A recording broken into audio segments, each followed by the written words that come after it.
au son des cigales, on en parlait, la suite des rencontres économiques d'Aix vues par la rédaction de la Tribune, avec moi César Armand en chemise blanche. Bonjour Philippe. Bonjour César. Et nous recevons pour ce deuxième plateau Cécile Belliot-Ozin, qui est la directrice générale stratégie et croissance du groupe Bell. Cécile, bonjour. Bonjour.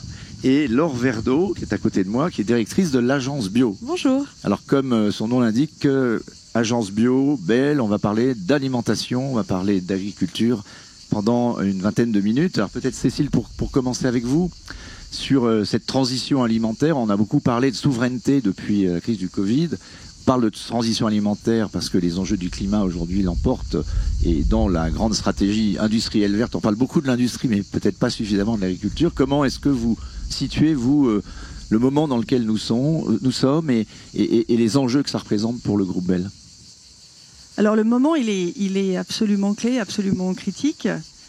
C'est intéressant parce que je le lisais, ça a été publié cette semaine. L'OCDE a fait une prévision sur l'évolution de la population et du coup les besoins alimentaires liés à l'évolution de la population sur les 10 prochaines années. Donc là, je ne suis pas en train de vous parler de 2050, je vous parle juste de 2032. La population mondiale va passer de 7,9 milliards d'individus aujourd'hui à 8,6. Le besoin de denrées alimentaires supplémentaires sur les 10 prochaines années, ça va être une augmentation de 15%.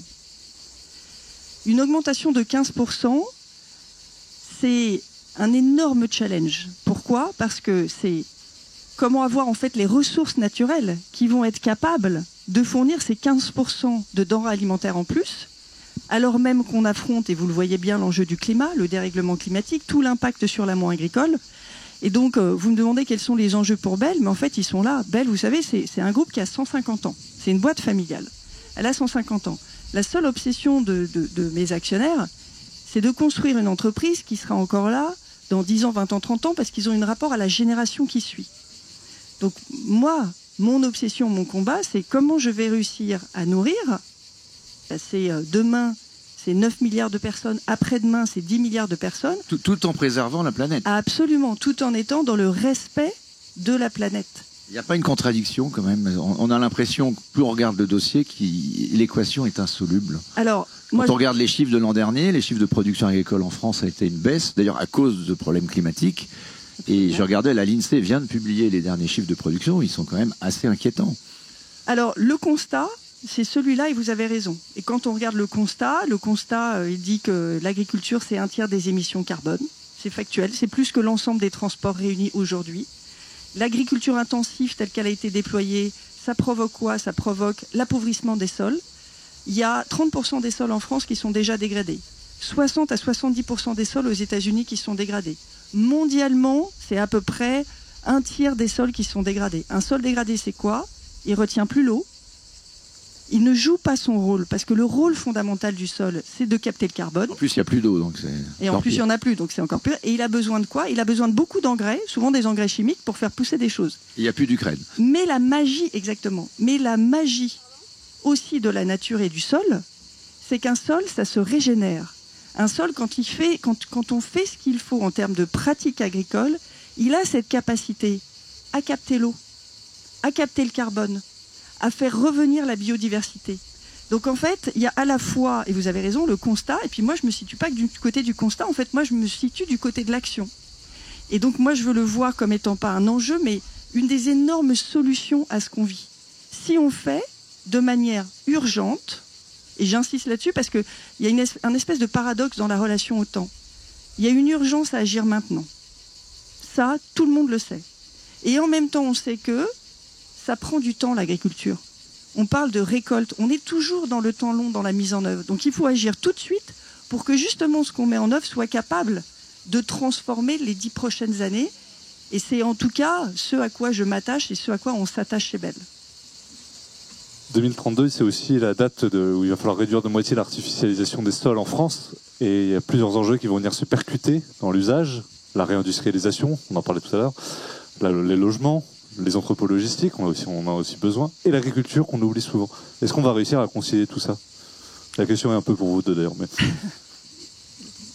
Alors oui, la seule enjeu, c'est de ne pas penser avec les paramètres de maintenant. Il y a des paramètres sur lesquels on peut jouer, et notamment une transition alimentaire. En fait, là, on parle beaucoup de transition agricole. Mais si on produit différemment dans les champs et que dans la ville, personne ne mange ce qu'on a décidé de produire, je prends l'exemple, par exemple, si on veut s'émanciper des engrais azotés, vous disiez qu'ils ne viennent plus d'Ukraine. Comment est-ce qu'on produit si on n'a pas d'engrais synthétiques? Bon, on est obligé de trouver sa fertilisation par les rotations de culture. En conventionnel, on a blé, orge, colza, blé, orge, colza. Quand on passe en bio, on est obligé de rajouter des rotations jusqu'à 7 et on en met par exemple 2 sur les légumineuses.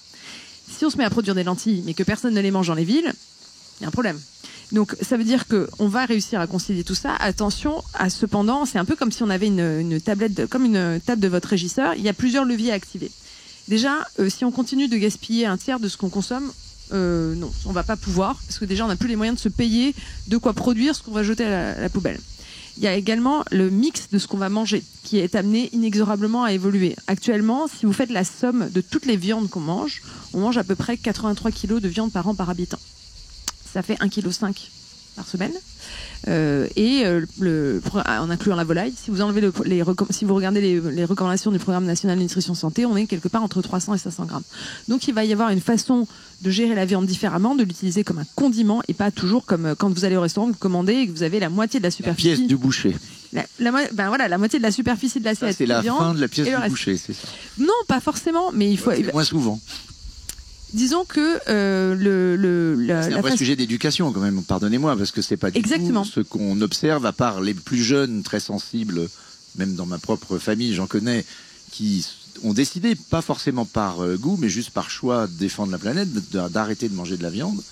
Ce qui est pas facile. En bio, en plus, on a besoin d'élevage. On n'est pas aidé quand on va au restaurant. Le vegan se développe. Enfin, c'est quand même pas. Alors, moi, je prêche pour ma paroisse bio parce que je pense que c'est important qu'on puisse éduquer tous les citoyens à tous les âges de la vie. L'élevage fait partie. On a besoin d'élevage. Ça fait 10 000 ans qu'on coexiste avec l'élevage et l'élevage a des vertus qui sont déjà de nous émanciper des engrais synthétiques. Si demain on peut plus fertiliser par les animaux, ça veut dire que on va manger des pétrotomates. Non, attention aux choix radicaux, c'est ça? Ah oui, voilà. Alors un futur bio et vegan est incompatible. On a besoin d'engrais pour faire animaux pour fertiliser et donc l'élevage et les produits animaux parce que en fait on peut pas penser les yaourts différemment des steaks. Une vache elle nous fournit des yaourts, à la fin elle fournit un steak. Donc le végétarisme, le véganisme c'est effectivement assez surreprésenté chez les consommateurs de bio. C'est un chemin, mais c'est absolument pas le boulevard. Le véganisme n'est absolument pas le chemin. Cécile? Oui, et puis pour illustrer, parce que je trouve que c'est intéressant quand on revient toujours aux chiffres. Aujourd'hui, si les pays émergents qui se développent, où la population va grandir où? Elle va grandir en Inde. La classe moyenne, elle explose où? En Chine, en Inde. Et la population, elle grandit en Afrique subsaharienne. Aujourd'hui, factuellement, en Inde, la population n'accède pas suffisamment à la protéine. La protéine, c'est un enjeu majeur pour les enfants quand ils grandissent. C'est le nutriment essentiel dont nous avons tous besoin à tous les âges de la vie. Si demain, les Chinois et les Indiens se mettent à adopter notre régime alimentaire, celui des pays riches, France, Europe, États-Unis, la planète est foutue. On dépasse de 260%, la trajectoire carbone des accords de Paris. Et ça veut dire que l'effort, il n'est pas à faire en Inde. Ils sont déjà végétariens. L'effort, il est à faire chez nous. Et c'est une question d'équilibre, encore une fois. Moi, je mets que du lait, je fais du laitier. Parce que je sais qu'il existe une voie pour faire un élevage durable. Mais je sais aussi pertinemment que si on veut tous adopter demain matin un régime durable, c'est très simple. Vous regardez votre assiette, vous visualisez ce que vous avez mangé dans la journée. La moitié de votre assiette doit être d'abord faite de végétaux. La moitié. Des fruits, des légumes. Après, 15% de votre assiette, ça doit être des protéines d'origine végétale, les fameuses légumineuses dont on parle. On ne mange plus que 2 kilos par an par habitant, c'est dérisoire. Alors, est-ce qu'on peut donner la liste là, pour ceux qui veulent faire la cuisine? Des lentilles, des pois chiches, des haricots blancs, des haricots rouges japonais qu'on a dans les mochis, ça marche très bien chez les jeunes, ça. Tout ce qui relève du légume sec. Mochi alors. Exactement. Donc cet effort-là, il faut qu'on le fasse.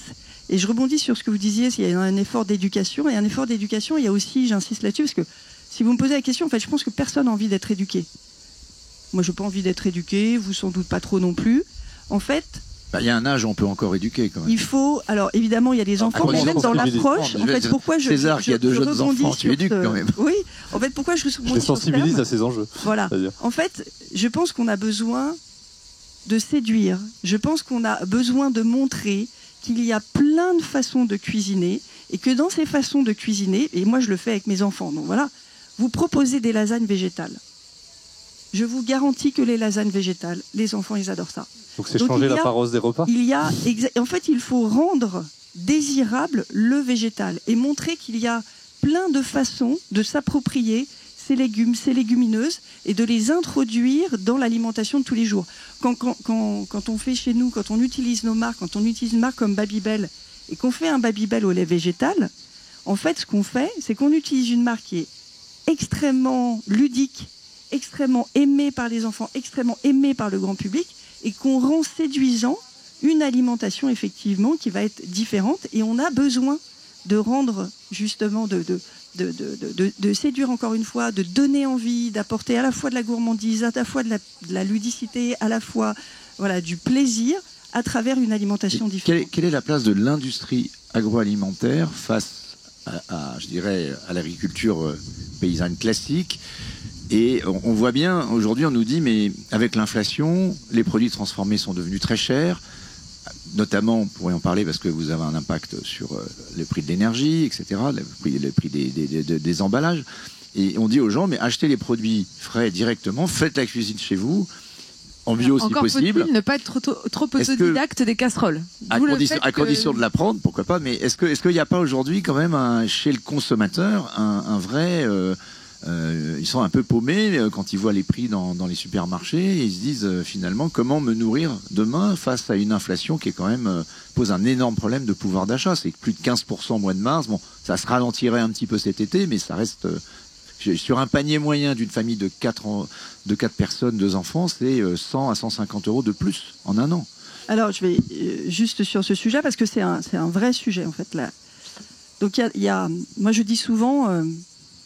Le problème qu'on a quand on regarde l'alimentation, c'est que on va opposer les pauvres des villes aux pauvres des campagnes. Quand on est un acteur comme nous de la chaîne alimentaire, on est au cœur d'une tension et d'un curseur qui est la façon dont je rémunère et le salaire décent que je vais donner à mon éleveur ou à mon agriculteur pour qu'il soit en capacité de se transformer et d'adopter des pratiques agricole durable type agroécologie. Et ça, je vous garantis que quand vous ne donnez pas de visibilité sur son revenu, quand il y a une paupérisation telle que cela se passe aujourd'hui de l'amont agricole, vous pouvez parler à tout le monde de la fin de la planète. Je vous garantis qu'ils ne parler de la fin des paysans. Ils ne se transformeront pas exactement. Et on a un énorme problème, vous me parlez de souveraineté alimentaire, de transition sur les futures générations. Parce que tant qu'aujourd'hui on ne prend pas soin du bien-être des agriculteurs, et je parle bien de bien-être, c'est-à-dire le revenu décent et le fait de pouvoir prendre des vacances, le fait de pouvoir être aidé et de ne pas bosser 7 jours sur 7, ça c'est une première tension. Et il y a la deuxième tension qui est réelle, qui est celle du pouvoir d'achat, et on le voit très bien aujourd'hui. Maintenant, ce qu'il faut comprendre, c'est que si on oppose, on n'arrivera jamais à trouver la solution. Donc, il y a un curseur à trouver, et moi je pense qu'une des solutions, elle est double. C'est il y a un sujet qui est le sujet de la précarité alimentaire en France. La précarité alimentaire, c'était avant l'inflation 6 millions de foyers, entre 6 et 8 d'après les associations. Maintenant, on est plutôt à 10-12 millions. Qu'est-ce qu'on fait sur cette population-là? L'alimentation n'est pas un business. L'alimentation, c'est un droit humain. C'est un droit humain comme le fait d'avoir un toit sur la tête, comme le fait d'avoir accès à la santé, comme le fait d'avoir accès à l'éducation. Donc on devrait se poser la question comment collectivement, nous, et moi je veux bien faire ma part là-dessus, les pouvoirs publics... Ça serait quoi votre part? Si on me demande à un moment d'avoir une marge qui est différenciée sur ces populations-là, mais je veux bien en discuter. Par contre... Et c'est pour ça que je mets du « et ». Concrètement. Oui, parce que vos actionnaires, ils ne sont pas philanthropes. Mais non, mais c'est pour ça que je vous donne la deuxième réponse. Ça, c'est une partie de la population. Et il y a le reste de la population. Il y a vous et moi. Et il y a les classes moyennes qui dépensent en France 14% de leurs revenus sur l'alimentation. 14. Ce qui est la moitié de ce que c'était dans les années 60. Exactement. Et pourquoi ? Parce qu'en fait, l'alimentation est devenue une commodité. Parce qu'on ne visualise pas assez, on ne communique pas assez sur ce qu'il y a derrière l'alimentation. L'alimentation, c'est la santé des gens. C'est la santé de vos enfants. L'alimentation, c'est le carbone. L'alimentation, c'est la biodiversité. C'est la perte de biodiversité. C'est ça qui est en jeu. L'alimentation, c'est le bien-être de ceux et celles qui nous nourrissent. S'ils ne sont plus là, on nourrira plus personne dans les villes. Eh bien, moi, je pense que si on passait autant de temps dans les médias à parler de la valeur de l'alimentation qu'à parler de son coût, il y aurait des comportements qui ne seraient pas les mêmes dans les magasins. Est-ce qu'il faut des... Effectivement, parce que si on revient là-dessus, on a un déficit, en fait, on est en situation d'illettrisme alimentaire. C'est-à-dire qu'un jeune, il part de chez lui, en Suède, on lui donne un pack avec des casseroles, un livret de recettes. En fait, un jeune qui part de chez lui, il vient d'être diplômé du bac, ils partent sans forcément savoir cuisiner. Et ils se connaissent très peu sur les coulisses. Donc on a un enjeu qui n'est pas seulement d'éducation alimentaire, qui est d'éducation sur ce qu'est l'agriculture et le mode de production. On sait une chose, l'INRAE l'a prouvé, c'est l'étude de Louis-Georges Solaire, c'est qu'à pouvoir d'achat égal, l'éducation est clé. C'est-à-dire que nous, on regarde les familles qui consomment beaucoup de bio, qui consomment plus de 75% de bio, elles vont avoir un budget alimentaire qui est à pouvoir d'achat équivalent 12 points au-dessus d'une famille qui n'en mange pas. Pourquoi ? Alors qu'on entend toujours dire le bio c'est 2 fois plus cher. Parce qu'ils ont réussi à équilibrer à la fois leur mix de quantité, parler du gaspillage, mais aussi leur mix qualité. C'est-à-dire qu'ils ne vont pas mettre le même menu. Et le troisième mix qui change, c'est aussi qu'ils vont changer leur circuit de course. Puisqu'en France, on a effectivement la grande autoroute de la grande distribution qui représente 80% des achats des Français. En bio, on a une plus grande biodiversité des canaux de distribution. Et je pense que le sens de l'histoire, ça va être... Des circuits courts aussi. Alors le circuit court, effectivement, il y en a beaucoup qui en parlent, mais il y a ceux qui le font, c'est les bio, puisque 13% du business du bio se fait en circuit court, en vente directe à la ferme. Là où c'est 2%, je crois, du circuit du business alimentaire au global. Donc il y a vraiment un enjeu là-dessus. On en revient toujours à la case éducation, qu'on ait envie ou pas d'être éduqué. Moi, on m'a pas demandé si je voulais faire des maths, je les ai fait quand même. J'ai une relance là-dessus, mais je vais laisser César prendre la parole. Vous parliez à l'instant d'illettrisme alimentaire. Vous parliez que les consommateurs, s'ils étaient mieux informés, peut-être consomeraient mieux. Est-ce qu'il ne faut pas aussi créer des nouvelles manières de montrer les produits, je sais pas, une classification carbone, une classification proximité? C'est en cours, là, c'est dans les cartons, l'affichage environnemental. Alors, est-ce que vous pouvez, justement, très bonne question, vous pouvez nous en dire un peu plus? Ça vient quand? Il y a eu beaucoup effectivement, de codification, de labels, label bio. Enfin, comment on s'y retrouve?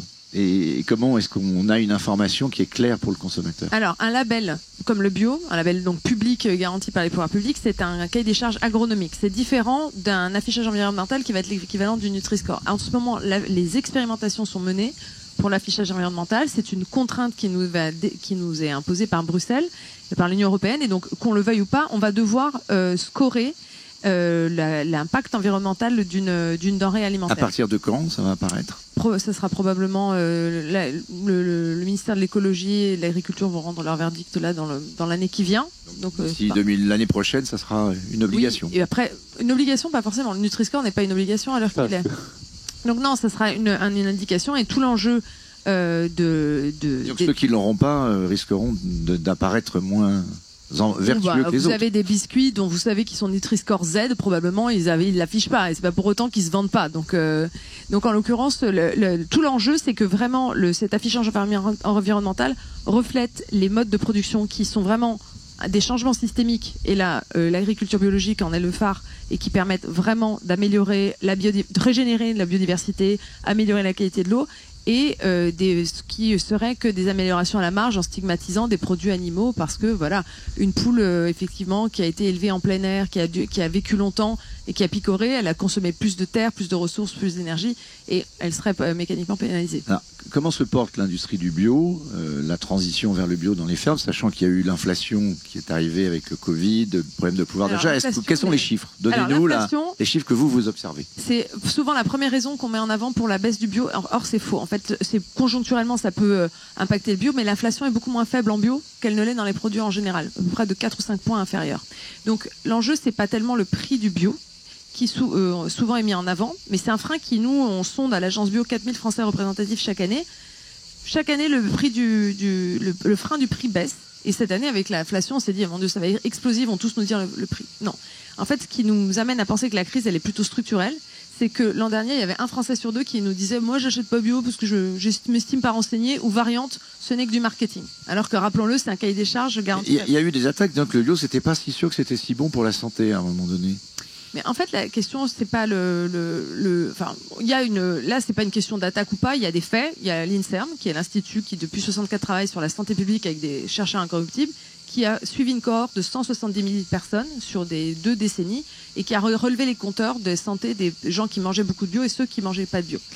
Et effectivement, les détracteurs du bio disent que c'est pas la question de si c'est bio ou pas, puisque ces cohortes de gens, effectivement, ils vont souvent avoir une alimentation plus équilibrée, ils vont pas fumer, ils vont faire plus de sport. C'est vrai, parce qu'en fait, le bio, ce n'est pas qu'un produit, c'est en général un mode de vie. Plus vous augmentez le bio dans votre assiette, et plus vous embrassez un autre projet de vie.